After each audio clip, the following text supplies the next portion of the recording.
చిక్కుడుకాయ కూర వండుతున్నానండి. చిక్కుడుకాయలు పారించాలండి.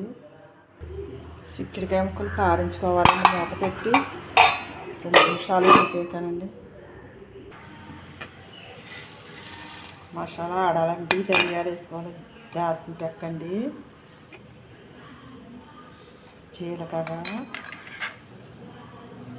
వెల్లుల్లిపాయలు, ఒక లవంగ మొక్క, చిన్న అల్లం ముక్క వేసుకోవాలండి.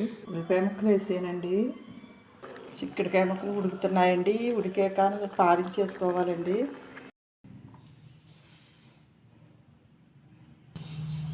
నూనె కాగిందండి. ఉల్లిపాయ పేస్ట్ వేసేస్తున్నానండి.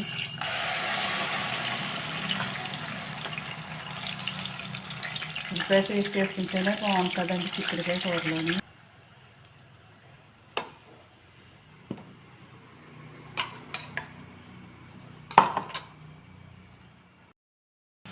పసుపు వేస్తున్నానండి. ఉల్లిపాయ ముక్కల కన్నా ఈ మసాలా వేసండి, ధనియాలు అది వేసుకుని ఆడుకుంటే బాగుంటుందండి చిక్కుడుకాయ కూర.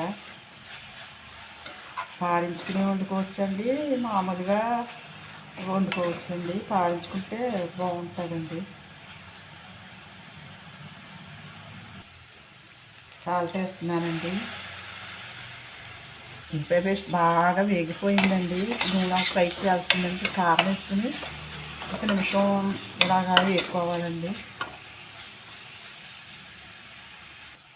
పారించిన చిక్కుడుకాయ ముక్క వేసేస్తున్నానండి.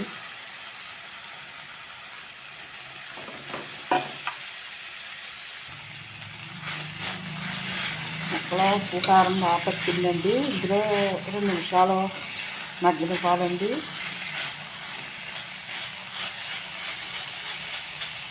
కారం మూత పెట్టిందండి. నీళ్ళు వేసేస్తున్నానండి. మూత పెట్టేసి 5 నిమిషాలు ఉడకనివ్వాలండి. కొత్తిమీర వేసేస్తున్నానండి. నచ్చితే లైక్ చేయండి. నా ఛానల్ సపోర్ట్ చేయండి. సబ్స్క్రైబ్ చేయండి.